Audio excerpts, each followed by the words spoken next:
Hi guys, welcome back to Unchained Crochet. I want to tell a little bit more about my channel with this video, and then I want to get into my upcoming design tutorial that's next after the free bird cape scarf is done. But before I want to get into that, or after I want to get into that, I'm going to get into my dedicating this project to my dad. I've been crying a little bit, so please excuse my little blunders. So the way my channel works, and this is for now, it may change as I grow. I have a full-time job, and YouTube is my outlet for my creative process. And so a lot of my videos, you really see more of my process and less of a pattern per se. And I try to include things like a guesstimate of how much yardage I'm using. I don't have anything that measures out my yardage. I don't have time to determine how much each size would be, even making each size separately. This is a channel that focuses on helping you grow as a stitcher and giving you other resources that you can use, like knittingfool.com. I did a video that included info about them, and that's how I learned to know body proportions by percentage method, and use that to make myself a raglan sweater when I was knitting, and now still remember those proportions for myself, how I can figure out how big I need to make something. Take your gauge and then multiply it, and then you get this. If you know your neck size or your chest size, you can pretty much plug those numbers into knittingfool.com, and it'll tell you, basically what your measurements are.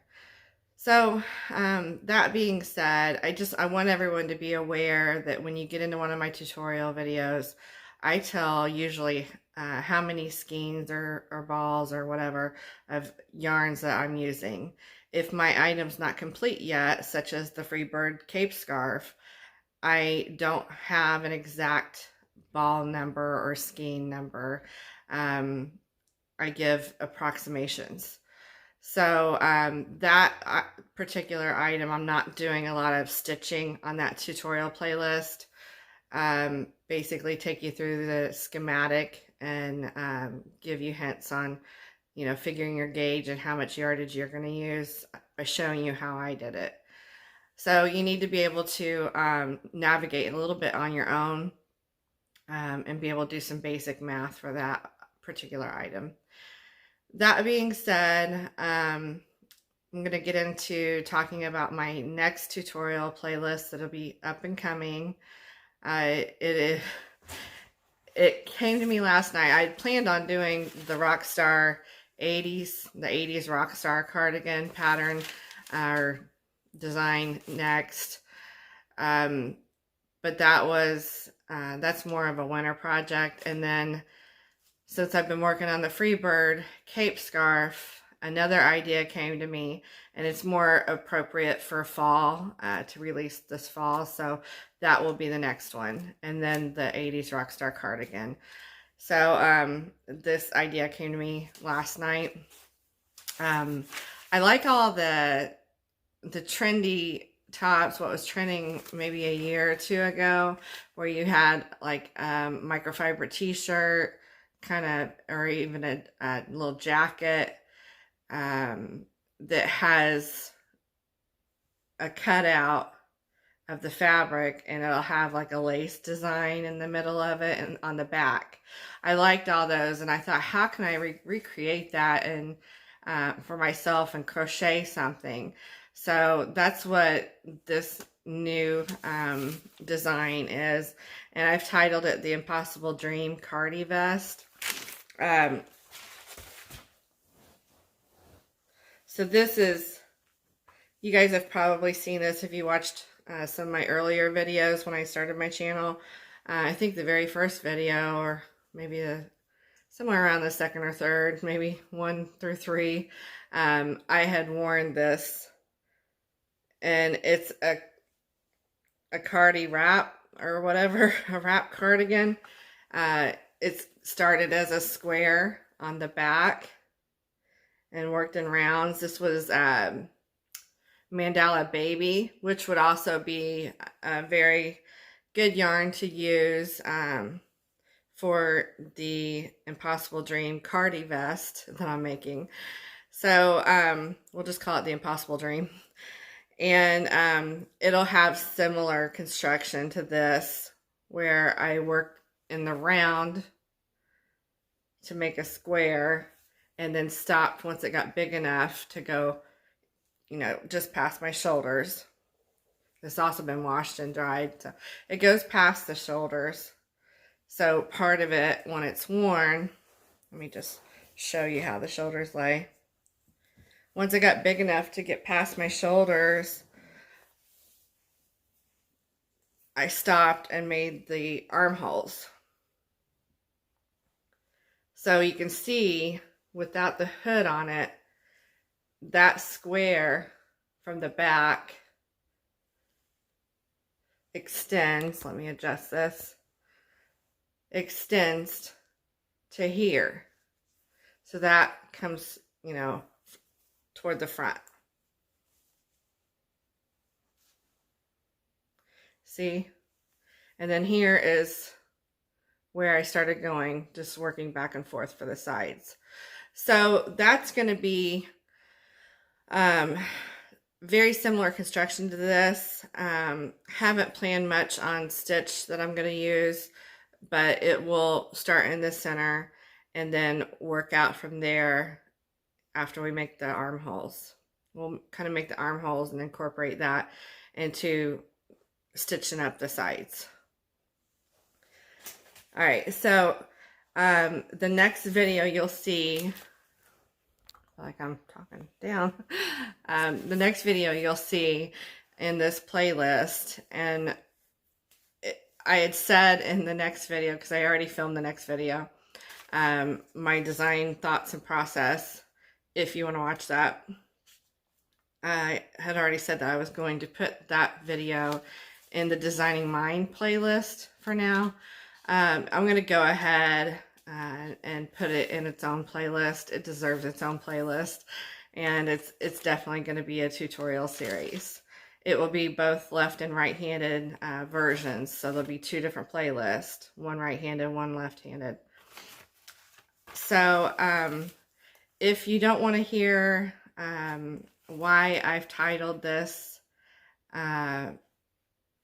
design and get into the nitty-gritty of it, and the dedication to my dad, because it is dedicated to him, then you can just go ahead and shut this off.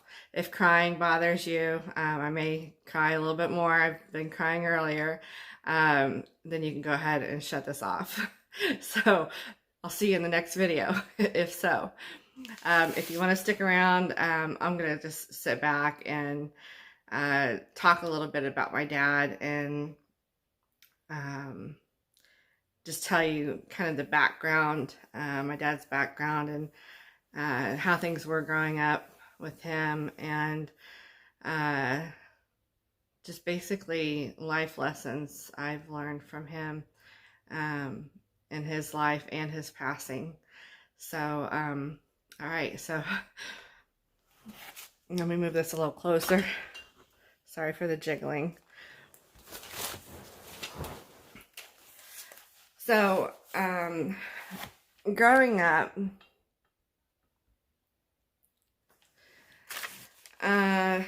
the earliest memory, I'll try to throw in some funnies here, so it's kind of funny, kind of not, just so I don't get so tearful, talking about the sad things or the things that trigger me to cry.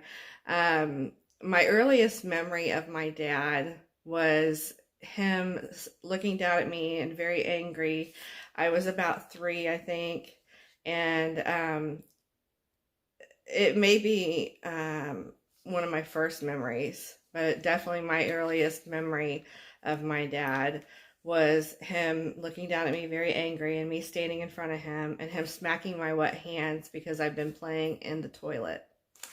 So my very first memory of my dad is kind of sad for me. My dad, I don't want to tell you my whole life story or every little sad story. I want to tell about my dad and how I look back at our relationship now.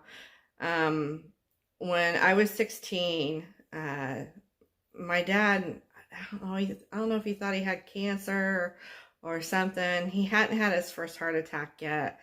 But for some reason, he kept saying, "I'm a dead man walking." And I think it was around the time that the movie Dead Man Walking came out. So he had kept saying that and saying that. And from then on, there was times I wished he would die. I'll be honest. There was times I wished he would die. And there was so many times I wished that he would just be the dad I needed him to be. And wish that he were different than he was. But it was just a rough time in our family's life at the time. And when I was 16, he started saying that, dead man walking. I started at times to feel fearful that he was going to die. And so keep this short. Shorter. I don't want to get into a 40-minute video here.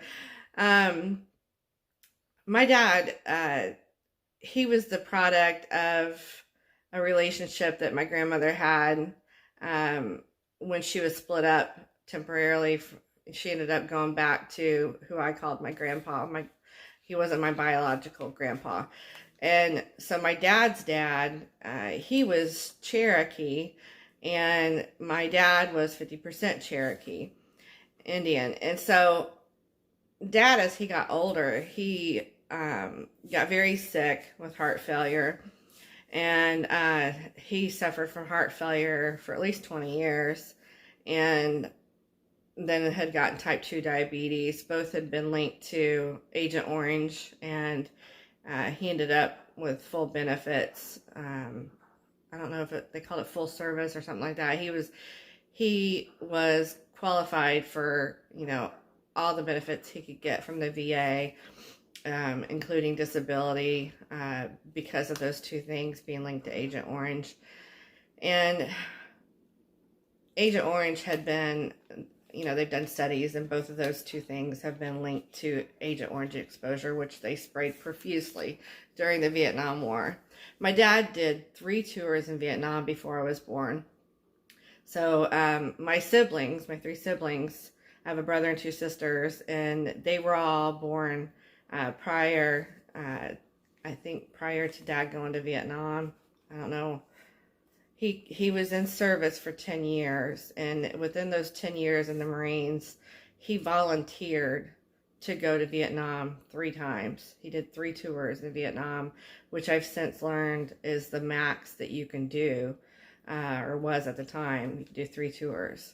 So he did 3 tours in Vietnam. He suffered later in life. I'm not sure about earlier on, but I was the post Vietnam War tours baby. I was an oopsie. And sometimes had wondered if, my dad even wanted me, as a child, so, Dad did the 3 tours in Vietnam, and, part of it was probably his growing up, the way that he did. My grandmother had one child, had my aunt with my grandpa, and the one that I knew, and then had split up from him and had my dad, and then reunited with her husband and had the 3rd child, my uncle. So my dad was sandwiched between them. And the rest of the family, I think they all had blue eyes, to my memory, my recollection. So my dad also had lazy eye, pretty bad lazy eye. Like when he wanted to go into the service, he had, and it was a long time growing up before I learned a lot of these things and come to understand my dad's issues as an adult a little bit better, a lot better. He was dark haired, darker, a little bit darker skinned, like he would tan very easily, and had very dark brown eyes. And his siblings looked quite different from him, and his whole family did. And then you add the lazy eye in, and he grew up being teased about that. So when he wanted to go into the service, he went to, I think, every branch of service and finally showed up at the Marines, and everybody had turned him away because of the lazy eye issue. And the Marines said, we'll take you and we're going to do your surgery. We're going to pay for that surgery and do your surgery. So they corrected his eyesight, and he ended up being a pretty sharp shooter because of that. So he really fought to get into the Marines, into service for our country.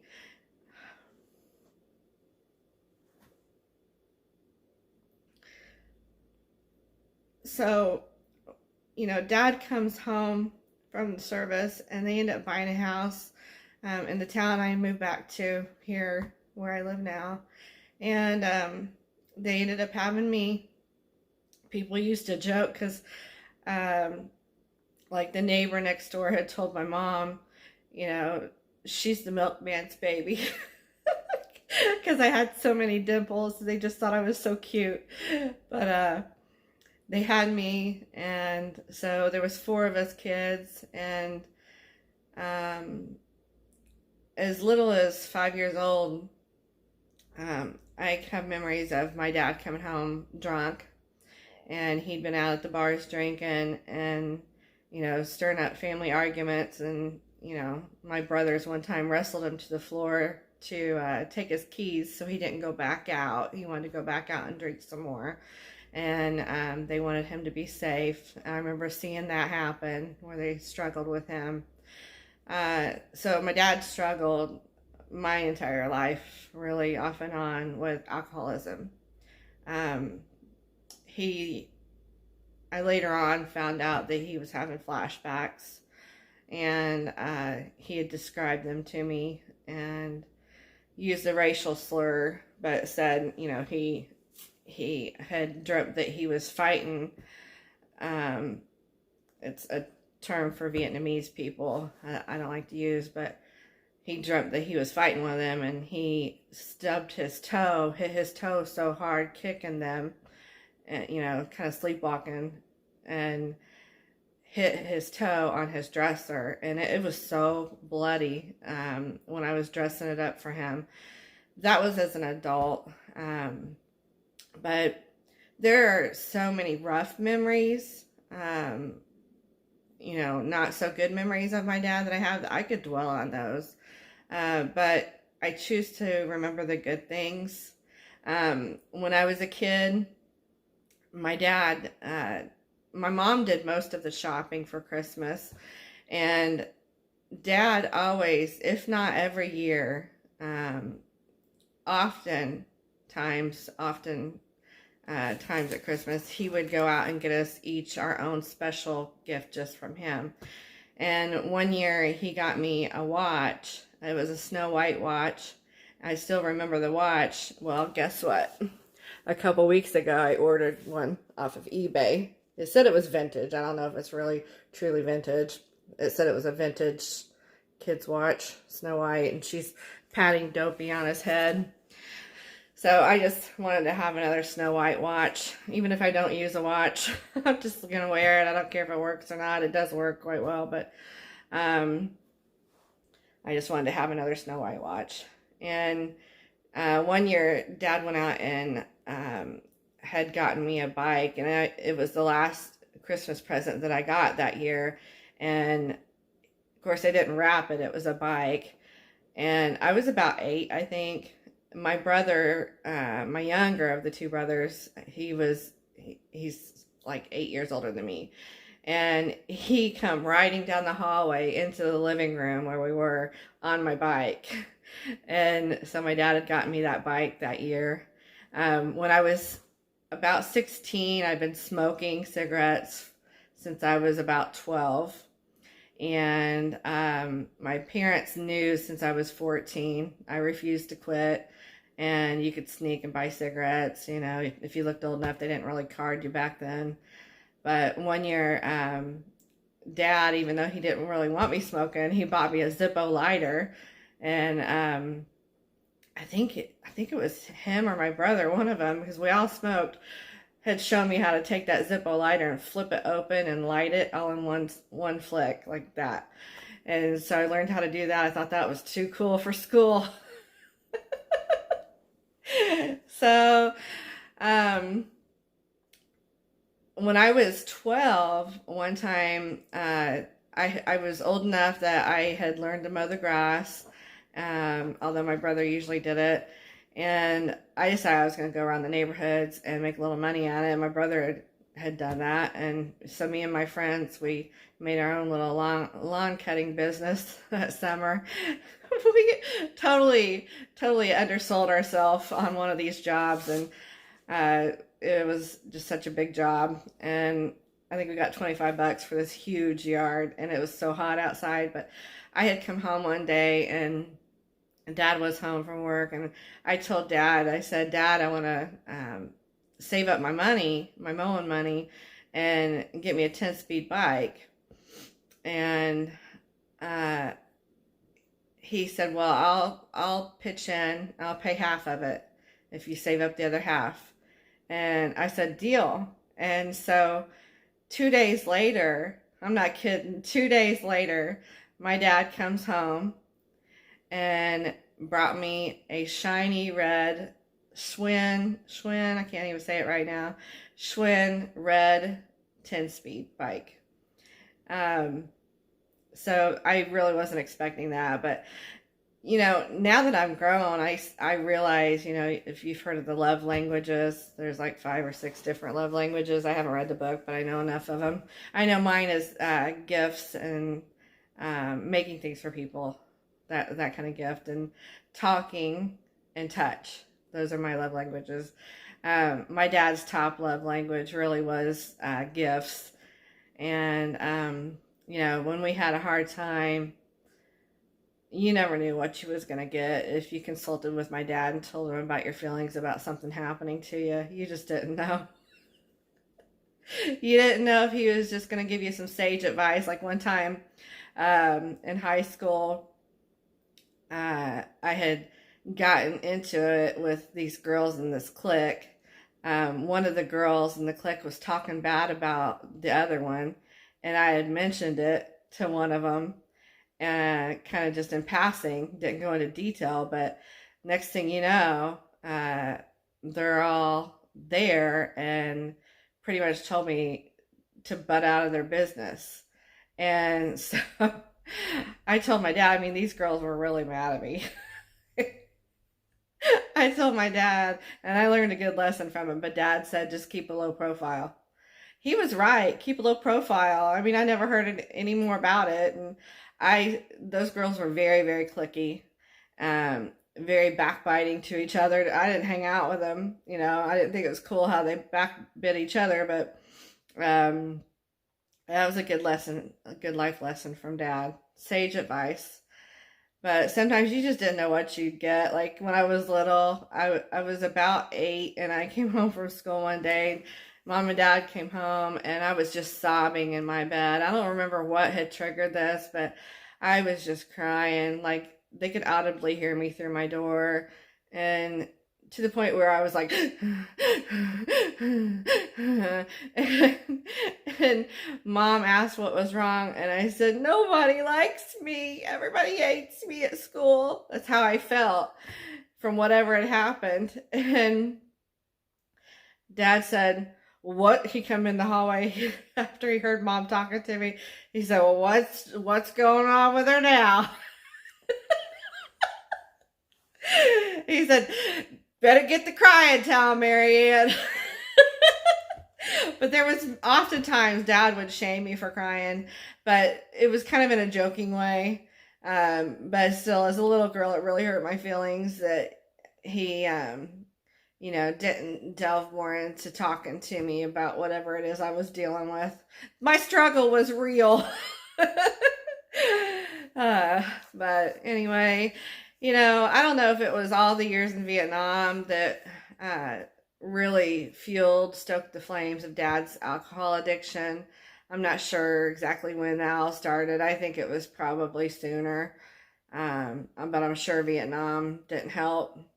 And so Dad being Cherokee, if you're sticking through this long, my dad being half Cherokee and everything, helped inspire this design. And he's really just, I don't know. The older he got, the more he wanted to go out Southwest and really get in touch with his roots. He never knew his biological father. But when I did hospice, I would listen to The Impossible Dream and by Luther Vandross. I'll include a couple links to that. I like Jennifer Hudson's partial version. It was kind of an impromptu singing she did on The Voice. And I'll include a link to the Luther Vandross version. But I would listen to the Luther Vandross version in the car on my way home from doing my first hospice job, and think about my dad. He had passed. He didn't get to see me graduate from my nursing program. But I would think about Dad when that song came on, and there's parts of it that really, I think, Dad would have identified with if he knew the lyrics. And I would salute my dad in the car. And I didn't care if anybody else seen me or not. I just give my dad a salute. And I used to think that I would miss the relationship that we never really had. I told my cousin that one time, maybe a couple other people. And, my dad could be emotionally abusive to me at times, even clear into my late 20s. But in the end, he's gone, and I just miss him. So it's kind of like having a baby. You go through all these labor pangs and everything, and you forget about the pain once you have the baby. So,